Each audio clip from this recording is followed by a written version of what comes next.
Bienvenidos, estamos en la jornada vespertina del día de hoy, terminando ya el Congreso Internacional de Arqueología del Oro. Y si me disculpan, 5 minutos solamente, bueno, ni siquiera eso, a lo mejor 3. Voy a hacer algo bastante inusual y no es bailar. No. Porque quisiera presentar a la presentadora y eso no deja de ser también algo inusual. No porque necesite presentación, Raquel Casal García está en el programa para moderar esta mesa redonda. En realidad, tanto el Comité Científico y sobre todo y ante todo Beatriz Comendador y yo, queremos rendirle un mini homenaje teniendo en cuenta su reciente jubilación como directora del Departamento de Arqueología de la Facultad de Historia de la Universidad de Santiago de Compostela.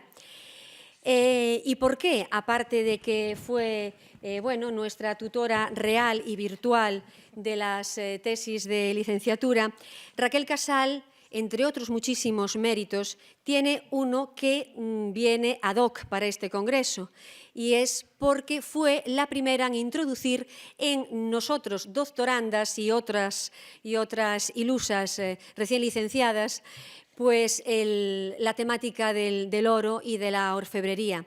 Estamos hablando de los años 90. La primera monografía realmente científica, completa y con gran divulgación que hubo en toda la península fue probablemente el libro de Alicia Perea, que con mucho pesar no puede acompañarnos, pero realmente ahí es cuando empezó a despuntar la arqueología del oro. Entonces, Raquel Casal, pues como decía, aparte de inculcarlo a sus alumnos y alumnas, promovió también la investigación a este respecto, ayudándonos en nuestras publicaciones, dándonos todos los consejos habidos y por haber, con la expresión siguiente: chata, no te preocupes. Entonces, esto ella no lo sabe, pero no lo sabía, perdón, ahora ya obviamente es público y notorio, pero realmente queríamos agradecerle que estuviera aquí, que sabemos que también hizo un esfuerzo físico importante y a partir de ahí, por supuesto, que ya le damos la palabra para que modere esta mesa redonda y demás. Si puedes, Raquel, cuando quieras.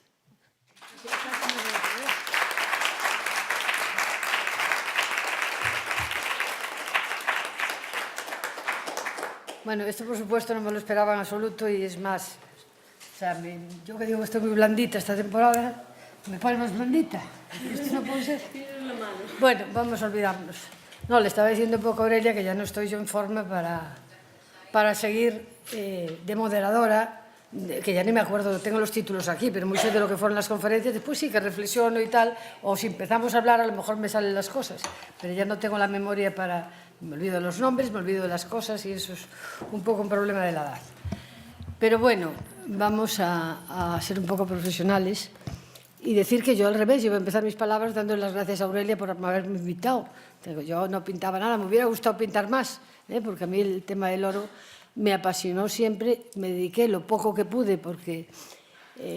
no digo que ahora sea mejor ni peor la universidad, pero la de mi época teníamos bastantes clases, teníamos investigaciones arqueológicas, era lo más importante, había que excavar, y la investigación que se iba haciendo, pues no había los medios que hay ahora, ni las ayudas por parte de la Xunta o por parte del Ministerio, en fin, los proyectos de investigación tan importantes que ahora tenéis muchos de vosotros, no se daban en nuestra época. Íbamos haciendo lo que podíamos.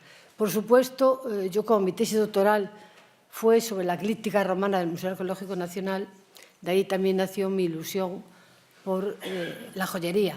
Entonces, en la joyería romana publicamos alguna cosilla, sobre todo la gallega, todo lo que había en Galicia de joyería romana, hicimos alguna incursión en algún otro tipo de piezas a nivel nacional, pero nunca tampoco fue el objeto principal de mis investigaciones. Pero sí recuerdo perfectamente a aquella gente de los 90, donde éramos las chicas de oro casi, pero no en el buen sentido, no en el sentido real, que eran 5 alumnas que tuve la suerte de que empezaron recogiendo, o sea, mediante mis pequeñas consejos a repasar o a poner en valor la joyería gallega, desde el calcolítico al mundo romano.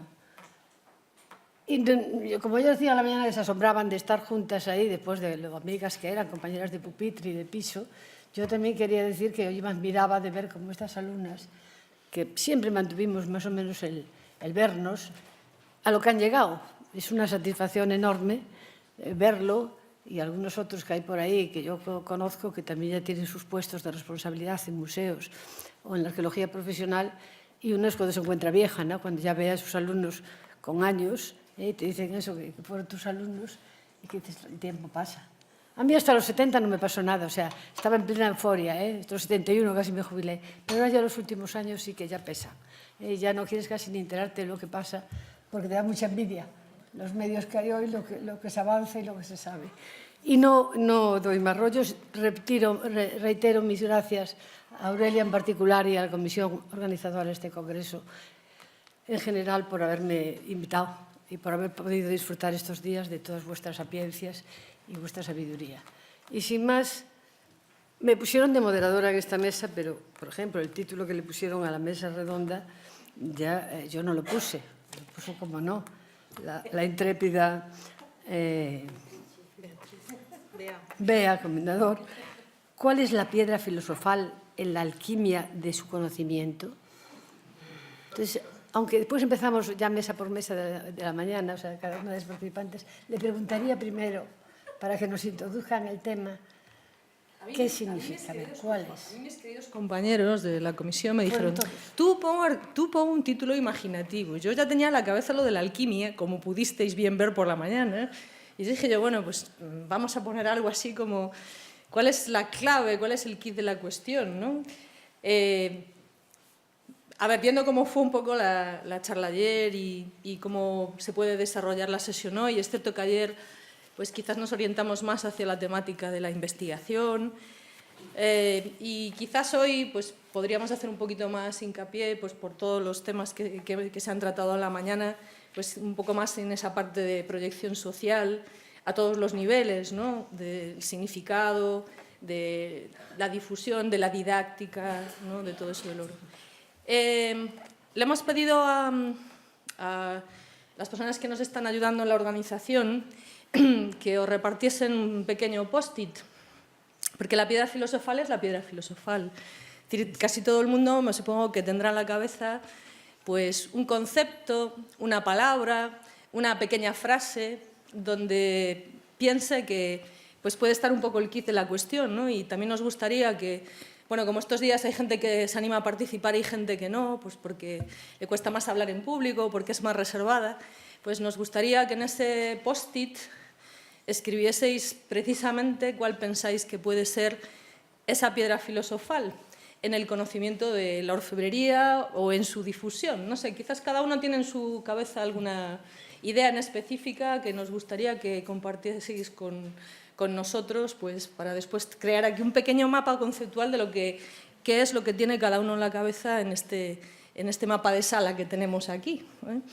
Pero bueno, la idea es un poco eso. ¿Nos van a entregar el post-it después? Sí, claro. ¿Les vas a dar un tiempo? Sí, sí. Es que creo que cuando estaban entregando los post-it alguien dijo, vamos a tener que hablar. No, vais a tener que escribir. ¿Eh? Es tener que escribir y luego pues recogeremos todos estos post-it y con todo eso pues también nos haremos un poco una idea de cuáles son un poco las ideas que están ahí más sumergidas y que os cuesta un poco más a lo mejor pues volcar, así hacia va a ser anónimo, por supuesto. Claro, anónimo, que no tiene ningún libertad reparo, total. ¿no? Podéis hacer dibujos también. Interpretativos. Sí, claro. Muy bien. Entonces empezamos con las sí, yo creo que lo primero... Lo de esta mañana, que en principio, Jodi Hoy, preguntas para el nuevo brillo de un viejo tesoro, los torcos áureos de Snestisman en contexto. Yo ya no puedo hacer el resumen de cómo fue la conferencia de Elche, que me gustó, pero ya no me acuerdo. Porque además fue mucha información de estos días. O sea, que si alguien quiere recordar cómo fue, recuerda de qué va la conferencia para que la gente pregunte. Bueno, pues no sé, mañana escuchamos una magnífica conferencia sobre un sitio además impresionante, todas las metodologías de estudio que se están explicando en esta presentación, además, nos orientan a cómo hoy en día se excava un campo, un lugar donde hay depósitos de manera continuada y con qué metodologías, ¿no? Hay un salto impresionante entre lo que son los hallazgos descontextualizados y cómo con las nuevas metodologías hoy podemos incluso conocer un sitio donde sistemáticamente se han estado haciendo depósitos.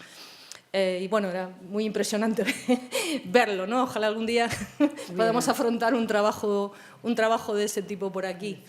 Y no sé si alguien, alguna cuestión en específico. Bárbara tiene la palabra. About an explanation, if possible, why these objects at that place. Una After the lecture explicación. of Alison, we have seen that Después de la exposición de Alison, hemos visto que algunas de las exposiciones auríferas de Inglaterra han pasado de la edad del bronce a la edad del oro. Hemos visto cómo estos torques de Statingham, algunos vienen del continente o de otros lugares. ¿Podrías, por favor, indicarnos? Creo que la respuesta es que el oro viene del continente, posiblemente en forma de monedas o artefactos complejos. Y posiblemente la razón por la que se ha desplazado hacia el noroeste es porque viene de ahí, porque es de donde las personas estaban obteniendo este oro y tenían esas conexiones. Así que es posible que tanto el oro como los torques fueran una expresión de estas conexiones. El hecho de que todo este material estuviera en un sitio nos indica la importancia de esa misma localización. Está elevada, es un pequeño montículo que mira al mar, así que es un lugar que puede aislarse, no hay un asentamiento cerca de ahí, así que es un lugar en el que las personas podían tener conexiones en esa región. Me gustaría hacer una pregunta. He visto que han construido con mercurio. Empieza, puedes poner cronológicamente, empieza en el tercer. Es muy difícil porque para fecharlo sabemos que hay 60 piezas que han colocado, pero es muy difícil hacer que estas piezas se fechen. Es muy complicado.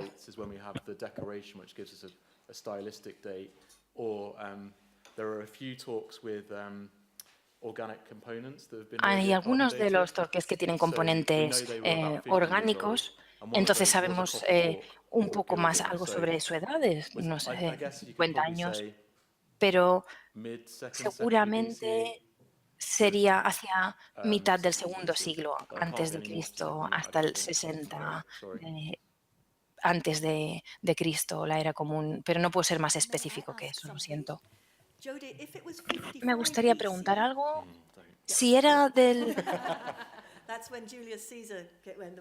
Sí, era en el 55, de la era común, es cuando Julio César estaba ahí. ¿Puede ser que tuviera algo que ver con las posiciones defensivas de las comunidades? No, no creo que tuviera nada que ver con eso. Es evidente que es seguramente antes de esas invasiones. Así que la posición indica que realmente está fuera de eso. Creo que había mucho más contacto con el continente, eso es cierto, porque los romanos lo hicieron posible, pero eso simplemente hacía que hubiera más oro disponible y la idea también de tener monedas que se trasladó a Inglaterra. Y también la idea de fundir esas monedas para hacer que se pudieran utilizar en la confección de los torques. Eso creo que es lo que sí que vino por su parte. Para continuar con esta misma pregunta, ¿consigues la fecha por la última moneda? Sí. No tenemos monedas, porque al no tener este tipo de material no podemos ser específicos. Yo creo firmemente, porque lo veo en los otros depósitos que tenemos, vemos que hay monedas que estaban en circulación. Es muy frecuente que estas monedas estuvieran circulando en esos momentos. Por eso creo que esa fecha es bastante adecuada.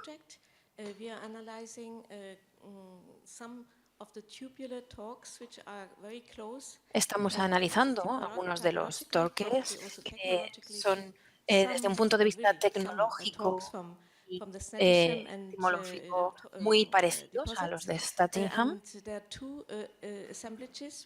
Y hay dos ejemplares de monedas celtas asociadas. Una en Saint-Louis, en Francia, cerca de Basel, en Suiza o Alemania, y la otra está en Beringen, en Bélgica, y no hay contexto romano en este momento, es cercano en el tiempo, pero no hay un contexto romano. Estoy de acuerdo.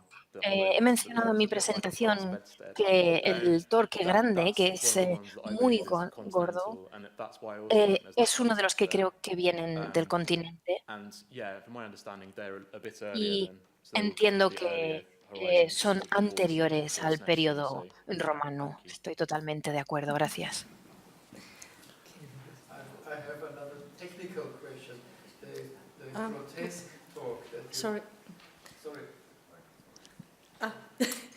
Sí, buenas tardes. A medida que más sabe uno, más dudas tiene. Ayer en el museo estábamos oyendo las explicaciones de la señora Balseiro sobre los torques y está hablando de los dibujos. Se ven una serie de dibujos extraordinarios. Siempre se habla de un orfebre, de un artesano. Yo creo que no es uno, es un equipo de personas los que forman un taller de orfebrería. El orfebre, dentro de su profesión, podemos encontrar 6 o 7 profesiones totalmente diferentes. Lo que se necesita es un maestro que es el que dirige el equipo. Entonces, volviendo, por ejemplo, al Torques de Burela, yo para mí, que es una perfección, es extraordinaria, se debió de fundir por lo menos una docena de veces para sacarlo con tal perfección. Teniendo en cuenta de que en aquel momento, aunque la cera perdida era esencial, no podían salir las piezas con tanta perfección. Hubo que repasarlo y, aparte de eso, hay otra cosa. Para fundir aquella pieza que, no sé, lo que pueda pesar, 1 kilo y pico, posiblemente han tenido que utilizar el doble de material para poderlo hacer. Entonces, me choca también que en aquellos momentos la posibilidad del material no fuera tan excesiva. O sea, ya digo, son una serie de dudas. Y luego hay otra cosa que también me llama la atención. Teniendo la peculiaridad de tener una serie de dibujos, ¿cómo es que solo se limitan a hacer 2 terminales no similares, sino concretas? Cuando vemos que, por ejemplo, Hoy a la mañana hemos visto que en Inglaterra se hicieron otros tipos de piezas. A mí hay una cosa que me llama también la atención y es el poder voltear, hacer el torque o hacer la pulsera, poderla voltear, porque el oro, para el que no tiene la obligación de saberlo, es un metal durísimo, y hacer la curvatura en 18 centímetros, con 18 centímetros de diámetro, o se hace fundida o no se puede hacer. Por eso yo insisto en que los profesionales que había en aquella época merecen todo mi admiración, porque conseguían con muy pocos materiales hacer grandes maravillas. Yo estoy hablando porque en mi casa hace 100 años se fabricaban cosas, pero es que había que fabricar primero la herramienta. Me contaron que en el año 17 a mi abuelo le encargaron un trabajo para la Catedral de Lugo y tuvo que ir a Santiago a contratar personas. Concretamente, llegó a tener 16 personas trabajando para poder sacar el trabajo como era debido. Y no le valían aprendices, tenían que ser grandes profesionales.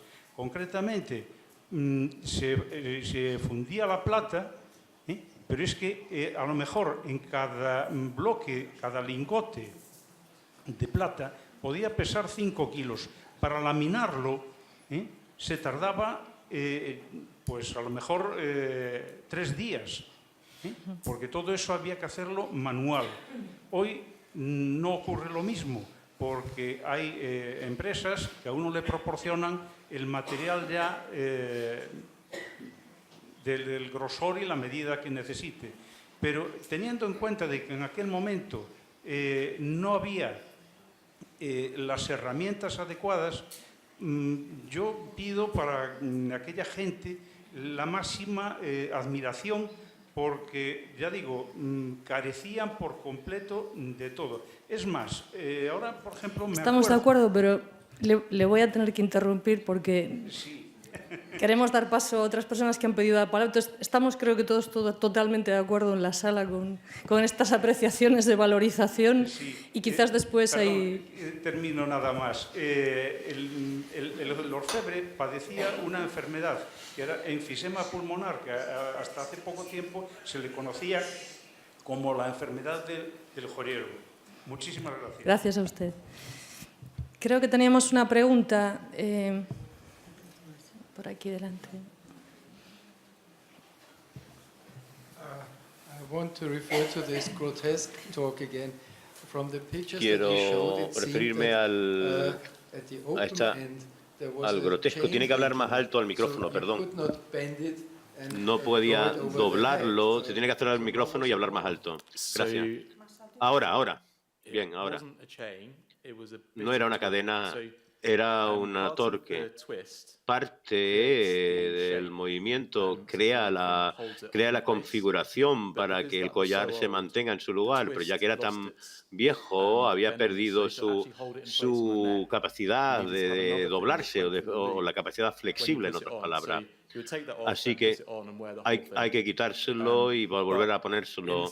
Pero sí, es una buena pregunta, porque no estoy seguro cuántas veces se puede poner uno ese objeto antes, o cuántas veces se lo podría poner antes que volviese a partirse o romperse otra vez. Vale. If I can Sí, put a question, I'm me curious permite. about what's the way Siento curiosidad. Your team managed the situation ¿Cómo with the ha local gestionado community? su Because you have a field equipo with amazing, este impressive tema? Porque torques. tiene And what's the way, unos torques if it is magníficos. closed or is open, or what's the way El campo está that you abierto, interact está with the cerrado, local el sector. community? ¿Cómo interactúa con la comunidad local? Los descubrimientos de los últimos 70 años lo hicieron agricultores que estaban en el... Esto fue en los años 50. Y eso fueron descubrimientos durante 20 años. Pensaron que habían encontrado todo y que estaban contentos. Pero a finales de los 80 y principios de los años 90 volvieron y encontraron los 600 objetos y lo enviaron al museo británico y enviaron y encontraron otros 6 o 7 tesoros y pensaron que ya había terminado y que había encontrado todo. Afortunadamente, debajo de las excavaciones había otro tesoro de 6.000 monedas de oro y estos se encontraron con métodos clandestinos y estas personas clandestinos lo encontraron y se perdieron la moneda. Solo la única evidencia que tenemos es que había como una vasija y esto es realmente no podemos hacer gran cosa, no lo podemos cerrar porque es un camino público, pero en la zona boscosa ahí sí que había una cosa, pero no podemos excavar porque los árboles están ahí. Si alguna vez cortan los árboles, pues se podría instalar más material. En términos del campo accesible, y ya no es que es accesible, pero en el pueblo hay una gran tienda que se llama The Sword, y la señal del pueblo es un torque, está muy orgulloso. Dio una presentación hace 2 o 3 semanas a Tremilla y me reuní con la hija del agricultor que encontró el torque. Intentamos mantener contacto, informar a la comunidad, pero es algo muy... Pero claro, hay que tener cuidado porque hay otro tipo de gente que lo quieren robar. Continuamos, porque si no, no podemos pasar aquí esta idea, ¿no? Sí. La siguiente conferencia era del doctor Thomas Natter, que se tuvo que ir. Entonces pido disculpas porque tenía que ir a Santiago por un compromiso. Yo solo hago una reflexión, que de esta conferencia sí me acuerdo mejor, porque me encantó realmente. El tema de iconografía es algo que me apasiona y además me recuerda muchísimo, ya que estoy hoy de recuerdos, a mi maestro José María Luzón, que era un profesor y es, que aún vive, capaz de remontarnos también exactamente entre todos los mundos del calcolítico más remoto a tiempos romanos o castreños a base de símbolos, de gestos, de formas. Todo el simbolismo de las placas, de los ídolos placa y todas esas cosas nos hacía ver, pues eso, recuerdo siempre el cruzado mágico que contaba, desde la muñequita hasta la Cajuyuk, tan conocida, que tiene su cruzado mágico de oro y sus pulseras en brazos y piernas, una figurita así muy pequeñita. Ese cruzado mágico lo traía él al mundo cristiano, a los curas, a la estola cuando se viste y la cruzan sobre el pecho, pasando antes por todos los ídolos placa y todos los ídolos franceses, neolíticos, de los cruzados, de las 2 rayas que lleva sobre el pecho. En fin, no voy a dar una conferencia yo sobre eso, que no me lo sé, pero digo que la conferencia de esta mañana me resultó enormemente maravillosa también a nivel de símbolos, de traernos a través de los gestos, aquellos que nos llevaba incluso al mundo romano de las estelas funerarias. Y de paso me viene un recuerdo también ya de mi época de profesora de tanto tiempo, que desgraciadamente la Facultad de Historias, y sigue en el mismo plan, se quitó el tema de protohistoria, que vosotros lo tuvisteis, los que hicisteis historia, que quieras que no, que fuera por aquel libro antiguo de Blanco Frigeiro, del arte antiguo del Asia anterior, se veía todo ese mundo un poquito. Y resulta que la gente de estos últimos años, es que ni pum, es que yo creo que ni Creta, ni Micenas, nada, no le puede estar contando nada de esto porque no lo reconoce, no lo sabe. Dan historia antigua algo, de los sumerios y a lo mejor de la escritura cuneiforme, pero lo que es la iconografía no lo daba. Y bueno, si alguien sabe más del tema, que hagan preguntas y contestáis, si podemos, eso, pues admitimos alguna pregunta sobre el tema de... Y si no, paso a lo siguiente. Pues pasamos al siguiente, que será mucho mejor y ahorramos un poquito de tiempo. Raquel Vilaça nos habló, si recordáis, del oro y el cuerpo, contextos y estrategias sociales entre el tercero y el primer milenio antes de Cristo en el territorio portugués. Entonces, tienen la palabra ustedes en principio y después la mesa, si os parece.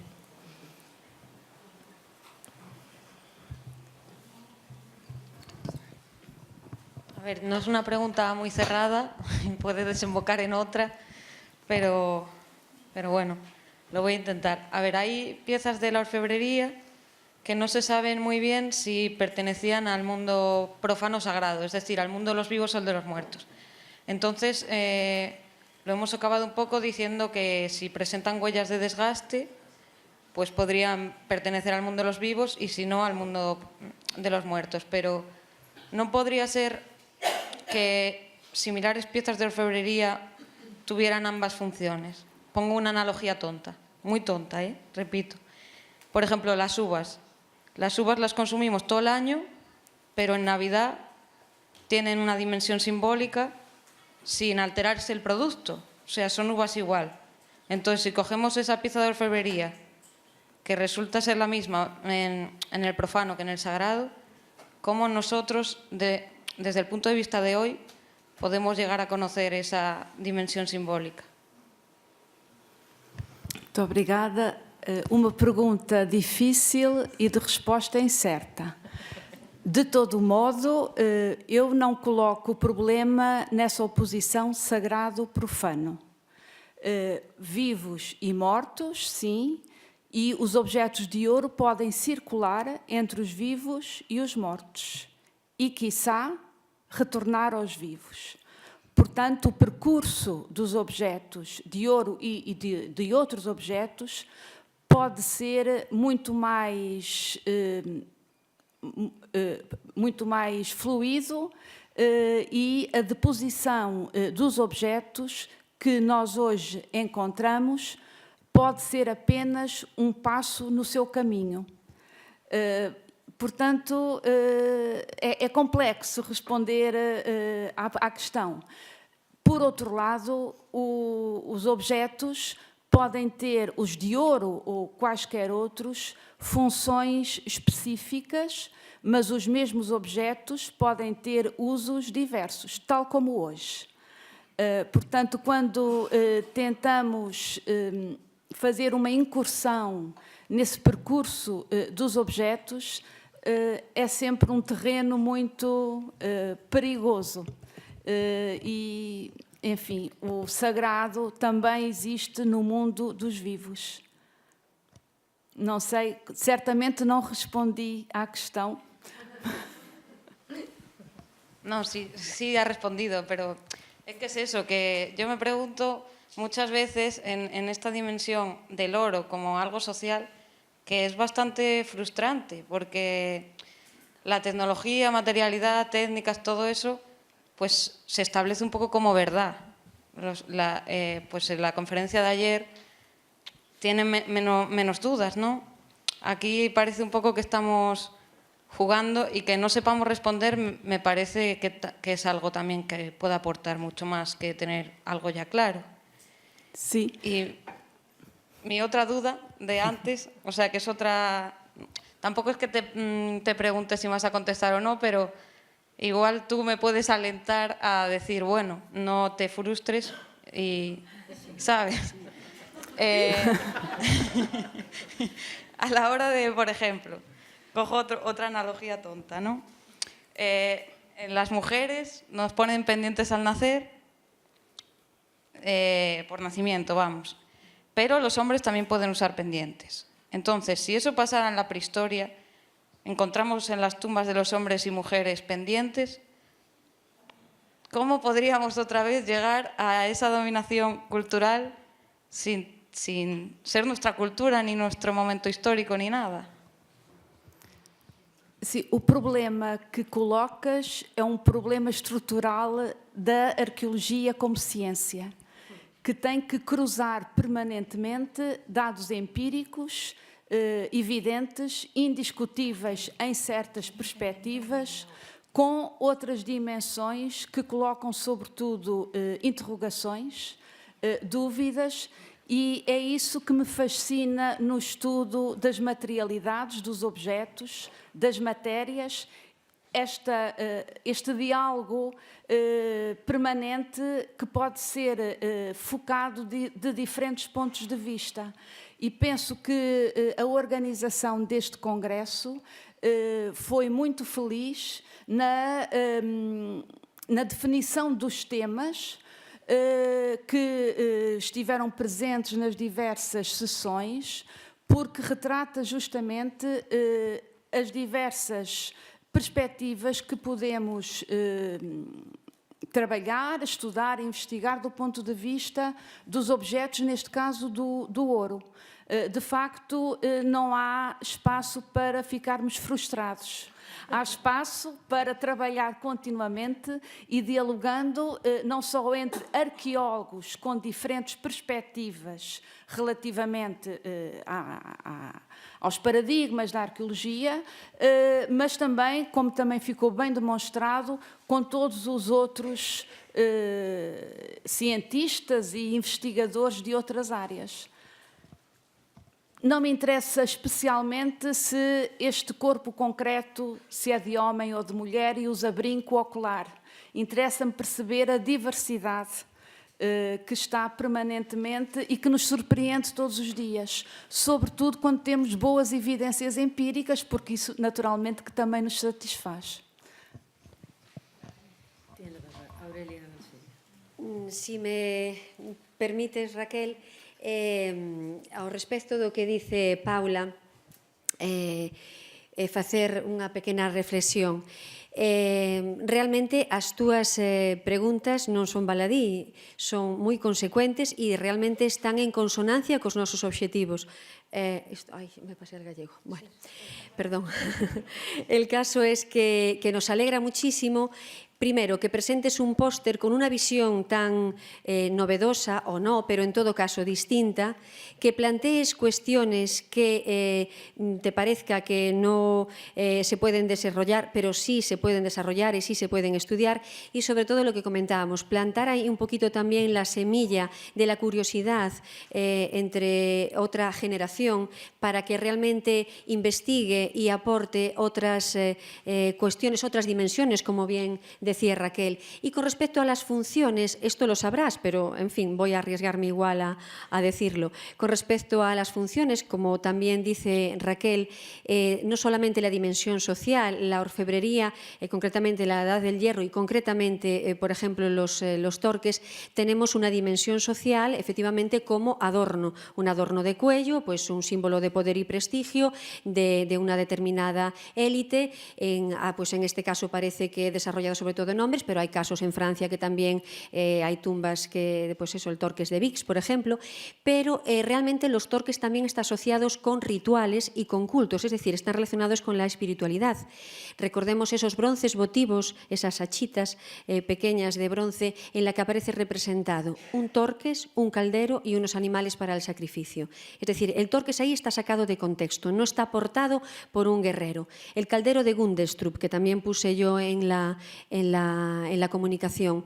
El caldero de Gundestrup está asociado al dios Cernunnos en ese caso, pero no es que lo lleve solamente en el cuello, dimensión social, de adorno, de símbolo, de prestigio, etc. Está también portándolo en la mano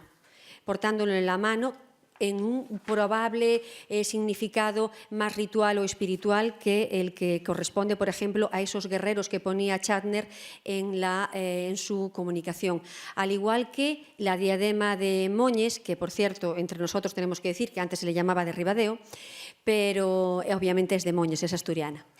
Entonces, tenía que decirlo.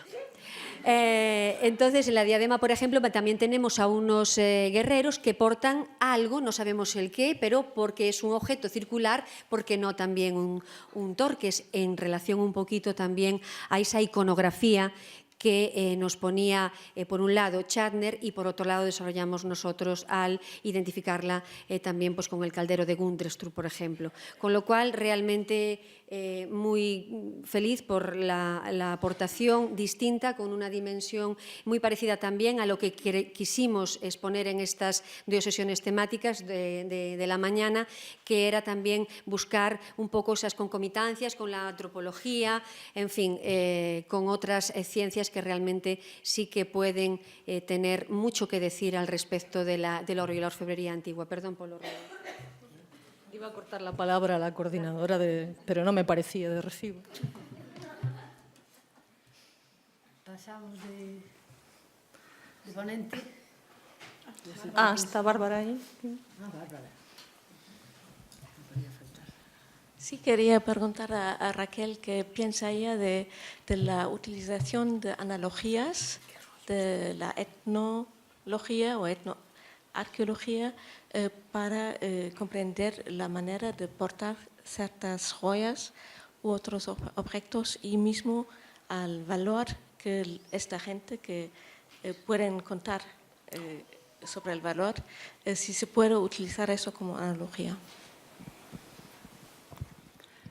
Pois creio que a resposta só pode ser, claro, sim.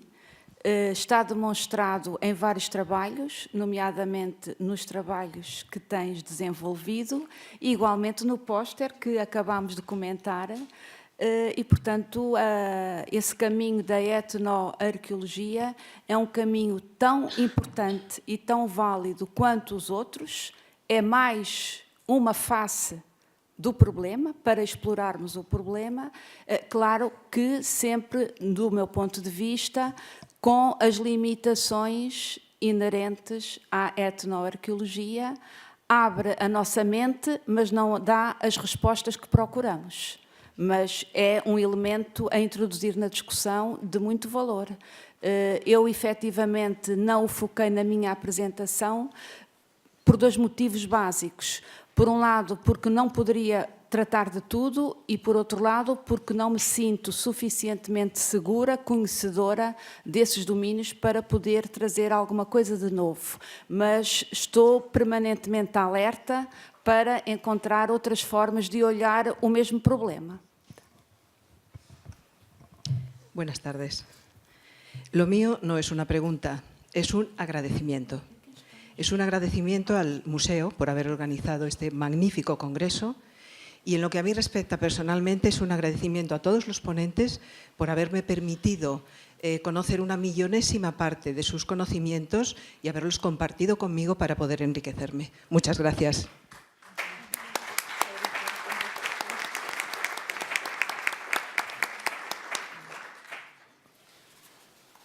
Pues pasamos a la ponente siguiente. Muchísimas gracias, Raquel.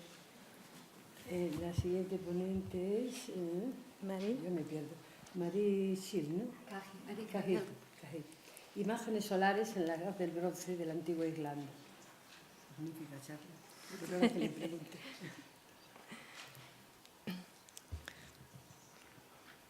A ver, nadie se anima. Astrólogos.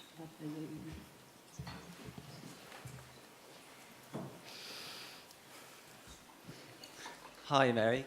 Yeah, I was interested in the origins of Hola, solar imagery Mari. in Ireland. Está So you muy mentioned that interesado there's en lots los of other orígenes cultures that de also estas have imágenes this solares aspect en in a lot of their Irlanda. artifacts, but do you have Muchos de any estos indication of earlier artefactos objects that show solar imagery before sabemos starting el this, origen, pero in that it was present in ¿tienes Ireland? alguna evidencia Or do you think de perhaps it's coming artefactos from contact from más elsewhere that already have antiguos? this? ¿Crees que o tenéis evidencia de que vengan por contacto con algún otro lugar? Tenemos muchísimos elementos que vienen de imágenes solares, también en otros lugares por todo el país. Hemos sido un poco reticentes a quedarnos a ver. Algunas personas han sido muy precavidos, otros como yo quizás hemos prescindido un poco de esa precaución y al final hemos dicho si ladra como un perro y parece un perro, al final es que será un perro. Así que quizás en la península ibérica hace años Elizabeth sort of blamed it on our cautious and careful training.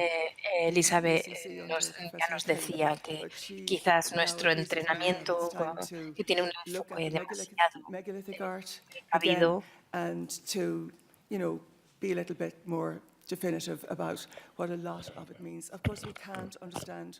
A veces no podemos entender todo las implicaciones, pero me gustaría quizás llegar al punto de decir que hay imágenes ahí que para mí representan los barcos solares y son muy anteriores a ese tiempo. Sería útil revisar, mirar otra vez estos materiales y, por supuesto, los vasos y diferentes ornamentos de la alfarería que están implicados también. Podríamos ver las conexiones que tienen con la alfarería de la península ibérica.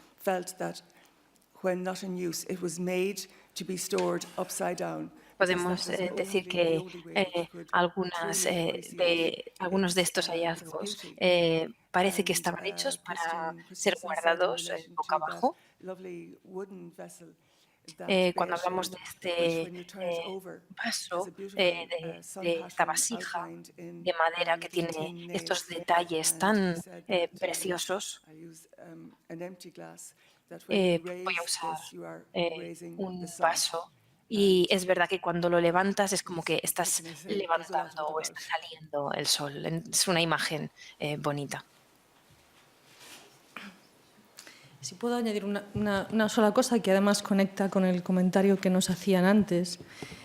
Algo que es impresionante y quizás sobre lo que pocas veces reflexionamos es como elementos que consideramos ornamentales o decorativos están fuertemente codificados y normativizados en extensísimos territorios, ¿no? Son comunes a territorios muy extensos.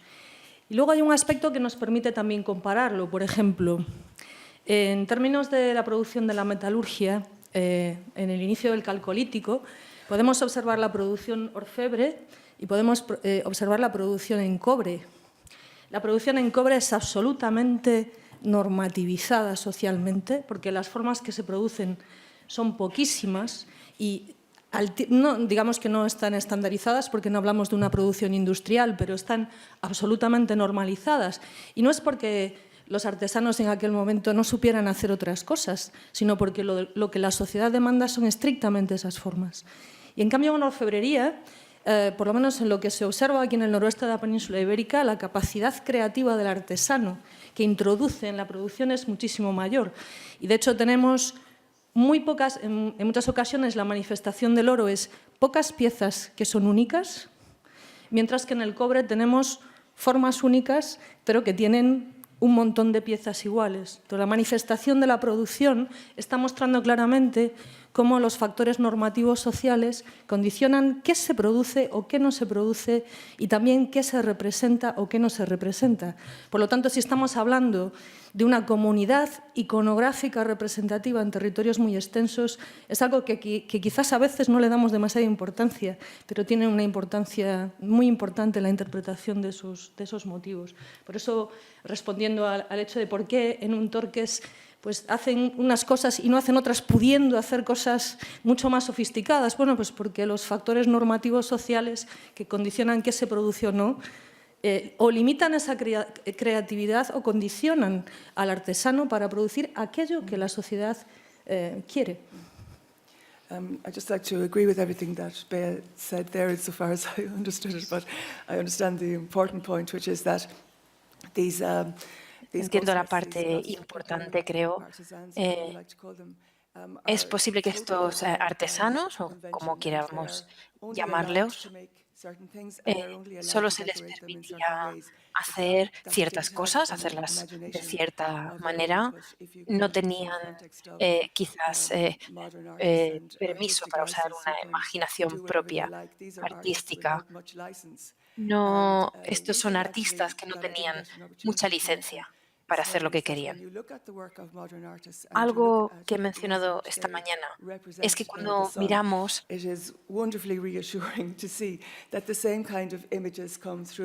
all of the time.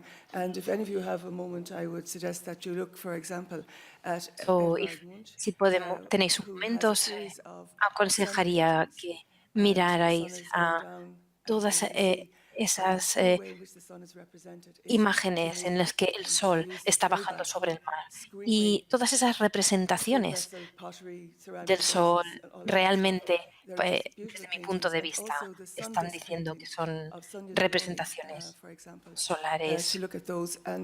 It's quite remarkable the way even, I'll make a mistake and say, is it either Manet or Monet? I can't forget. I can't remember. The sun is going down on the water and you get the ladder pattern repeat, you know, in the water.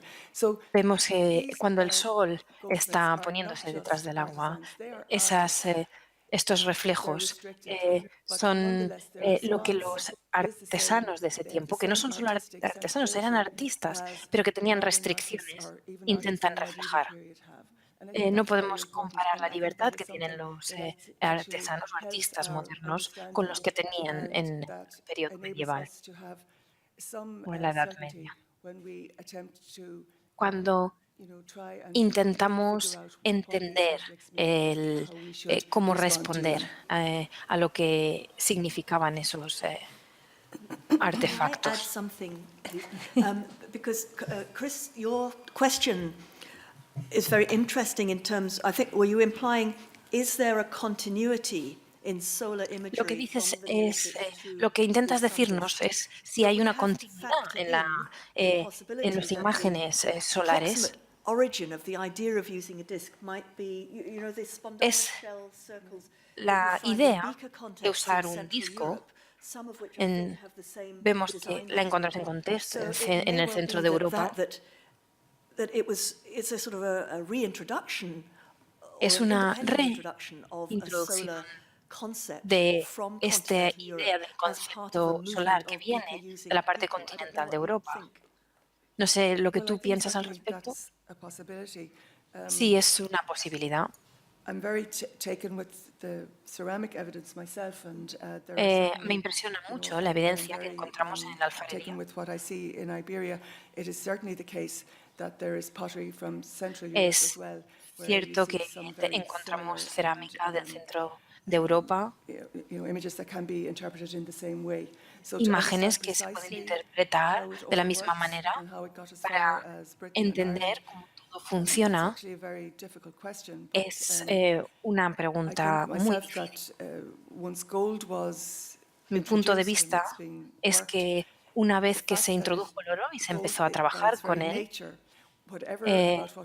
el hecho de que el oro sea algo tan natural les hizo pensar que era algo que podían realmente usar porque tiene ese color, esa intensidad, refleja la luz. Así que por eso resurgió toda esa cultura del culto o la adoración al sol. No es solo en Irlanda o en la península ibérica, es en muchos sitios. Nos quedamos cortos de tiempo, como siempre. Ahora, Alison Sheridan, oro en la aurífera Bretaña, 2450-800 a.C., hacia una estrategia y marco de investigación. Doctora Sheridan, cuando quiera aquellos.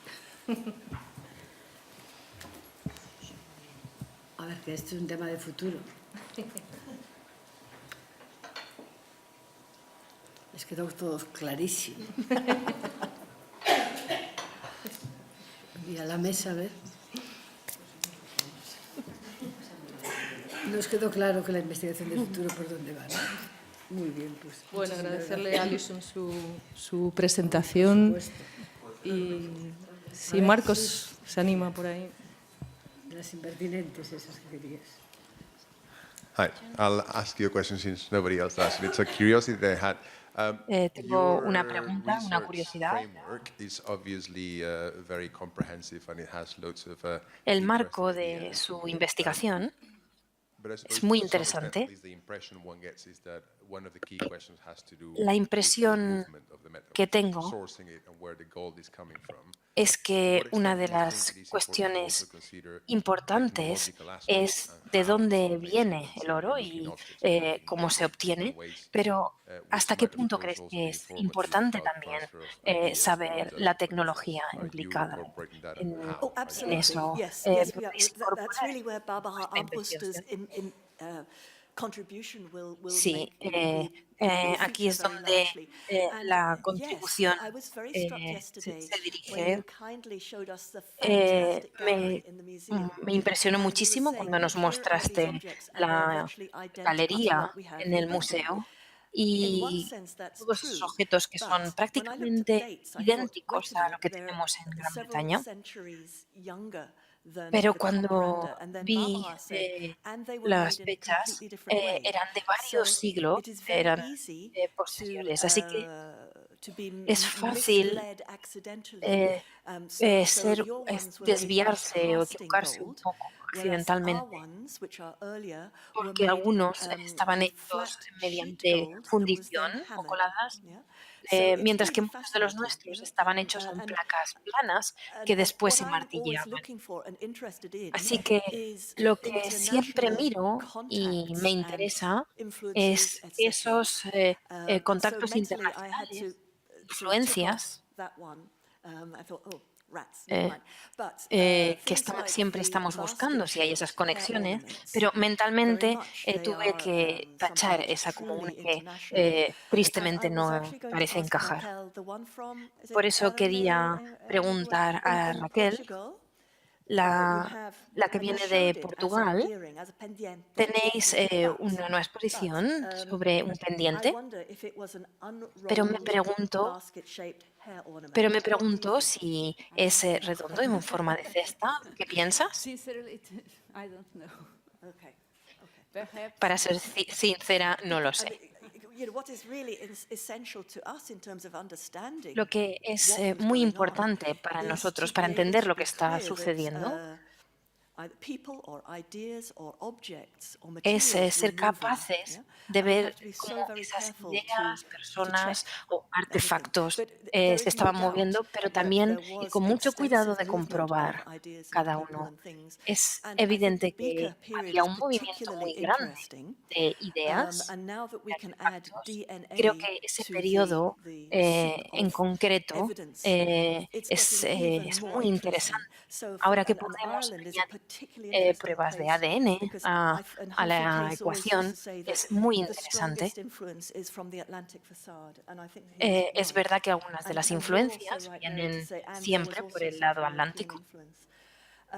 There was a paper that was published recently by Olalde et al., who've done DNA on many Beaker people, skeletons in Britain. En la que se encontraron muchos esqueletos en Bretaña. Algunos venían de los Países Bajos, otros de Francia, pero tenían una composición genética que parecían ibérico, de la península ibérica. Maritime son realmente evidencia de que las personas y las ideas se estaban moviendo. Así que vemos que el mundo de los metales forman parte de esta visión más amplia de todos estos movimientos que están ocurriendo. Así que esperamos que estos estudiantes siguen haciendo investigaciones, pueden seguir haciendo estas conexiones internacionales, que es la única manera que llegaremos al fondo de estas preguntas. A la doctora Laura Hernández Alcaraz, El Tesoro de Villena, aproximación a su conocimiento desde la didáctica y la acción divulgativa. Preguntas a esa magnífica charla que nos dieron esta mañana. Preguntas, ese maravilloso tesoro también. Preguntas o comentarios, quizás comentarios, también, ¿no? Al modo de llevar un tesoro y un museo a su vez.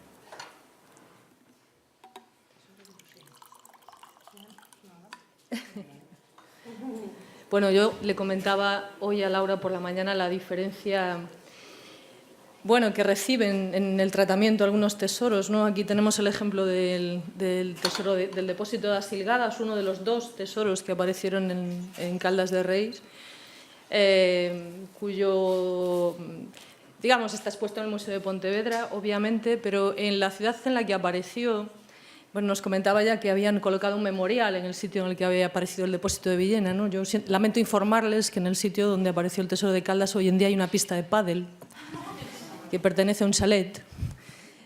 Y hasta hace muy poco la única referencia que la gente tenía en Caldas, porque es cierto que había una pequeña reproducción del tesoro en la Casa de la Cultura, pero que reproducía no solo el tesoro, sino la exposición del tesoro, es decir, era imposible acercarse al tesoro demasiado, pues era una tienda en la ciudad que se llamaba El Tesoro y donde muchos turistas llegaban para preguntar si, como la tienda se llamaba El Tesoro, sabían algo del tesoro de Caldas, ¿no? Entonces, bueno, lo que decía a la mañana, a veces es cierto que decimos que encontramos los tesoros, pero los tesoros a veces también encuentran en el presente pues, distintas formas de ser recibidos, ¿no? Y es increíble que algunos conjuntos con una historia pues, tan contemporánea, tan intensa, tan fuerte, ¿no? El tesoro de Caldas apareció en el año 40, en plena posguerra. En el pueblo de Caldas se cuenta de todo, desde conatos de fusilamiento a las personas que lo encontraron para que cantaran dónde estaba el tesoro a la Guardia Civil, hasta las palizas que recibieron. Y todo eso se sabe, pero no se utiliza. Y bueno, desde mi punto de vista es un error que muchas veces la arqueología solo sea capaz de mirar el oro y no sea capaz de incorporar esos discursos a la difusión y conocimiento de esos lugares, porque muchas veces la gente es mucho más empática con eso y entra por eso, y luego es cuando viene la curiosidad de saber qué fue eso en la prehistoria. Pero es así. Yo os felicito por el trabajo que hacéis. Se ve que con poco presupuesto, porque lo ha resaltado, y todavía eso todavía lo hace mucho más valioso. Pero creo que, Beatriz, que nos queda luego un deber que hacer, y es que, no tengo altavoz tanto, me oís igual, supongo, yo no grito mucho. No, decía que nos queda la labor, os queda la labor de reivindicar precisamente el tesoro de Caldas, porque yo una de las preguntas que hacía siempre a los alumnos de prehistoria, nada más llegar, ya se conocían el tesoro de Caldas. Yo soy de Pontevedra, y lo conocí, pero bueno, yo creo que cuando fui a la facultad, y había ido al museo, pero en la sala del tesoro, como era así oscura, lúgubre, pues no nos llevaban las monjas del colegio, que los que iban. Y tristemente, eso pasa. Yo creo que el tesoro de Villena, aparte de, claro, de los años 40 a los años 90, la divulgación es muy distinta. Alicia Perea, el estudio que le hizo, también lo divulgó muchísimo. Nosotros tenemos una pulsera estilo Villena, la de las púas hechas por tal, que yo siempre ya no me olvido del tesoro de Villena, precisamente por el trabajo de esa. Pero creo que tu trabajo, el que hiciste ya con ese librito tan mono, cómo se encontró el tesoro y con la historia de toda esta, también está muy poco divulgado, tristemente, porque es una publicación de esas pequeñitas que a lo mejor si hubiera estado en una revista internacional, ahora puesta en la red, o sea que No, en la red está, y el Ayuntamiento de Caldas bien que la usa. No, seguro, pero digo en redes más internacionales, es decir, en plan una bibliografía más internacional y ponerla. Bueno, pero como me están grabando, emplazo al Ayuntamiento de Caldas, de Reis, de la provincia de Pontevedra, que de una vez por todas se anime a hacer algo, un núcleo interpretativo. Es cierto que, y lo digo públicamente, los comuneros, y concretamente la presidenta comunera de la parroquia de Bemil, que es donde apareció el depósito de Asilgadas, están haciendo un trabajo extraordinario, pero ese trabajo surge de la base civil, y también hay que decirlo. No, mira, yo no sé, yo creo que ayer aquí nos lo contaron, ¿no, Aurelia? No sé si te enteraste. Ayer estuvo aquí el chico que hablaba de la minería del oro del Cabrel. ¿Cómo se llama? Iván. Me enteré a la noche, no sé si me enteré aquí con él, porque yo no sé si se lo soñé, pero es verdad, porque lo comprobé, que a su padre, que fue un arqueólogo que también estuvo en el Museo de Lugo, que era practicante de profesión, como será antes, o sea, que ya será arqueólogo liberal, fueron años después, pero le han concedido en Caldas, en Campolameiro, una rúa, además era la rúa de José Antonio, con lo cual pasó a ser a la rúa. Creo que aunque pasen años se puede reivindicar esas cosas, ¿no? Y me dio una gran alegría y aprovecho para decirlo aquí si alguien no lo sabía, ¿no? Porque ya no está aquí su hijo, pero fue una persona que tuvo también que ver mucho con los petroglifos de Galicia, por supuesto, pero con el Ayuntamiento de Lugo y con el Museo de Lugo también. Sí, habla tú, porque si no, no te dejamos el protagonismo. No, porque a Villena. Bastante.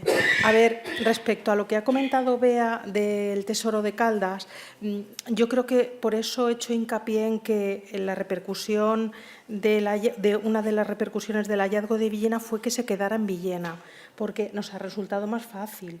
Eso es verdad. Si el Tesoro de Villena estuviera en el Arqueológico Nacional, sería distinto, entiendo. Nosotros nos tendríamos que conformar con una réplica, ya no tendríamos la sartén por el mango, aunque tuviéramos la copia. Ahora sí, eso por un lado, pero por otro es verdad que Caldas tiene que reivindicar que el tesoro apareció en su término municipal y aprovechar esa circunstancia para sacar partido al patrimonio que pueda tener. Eso sin duda. Lo de la pista de pádel no procede en ningún caso. Y luego quiero hacer también aquí una salvedad al comentario un comentario que ha hecho la profesora Raquel Casal. El Tesoro de Villena lo estudió a fondo Alicia Perea, pero con Bárbara Ambruste. Sí, bueno, por las supuesto. dos. Perdón, sí, perdón. las dos. Era por nada, Sí, solo nombrar eso. De nombre a Bárbara también es una compañera que en aquellos años eran la pareja. Exacto, ideal, ¿no? eso es. Anduvieron por los museos de toda España. Quería reivindicar su trabajo. Creo que vamos muy mal de tiempo, así que dale... Le damos ya caña a que ahora es la conferencia de Aurelia Balseiro, que a ver, alguna crítica por ahí a sus palabras, o alguna...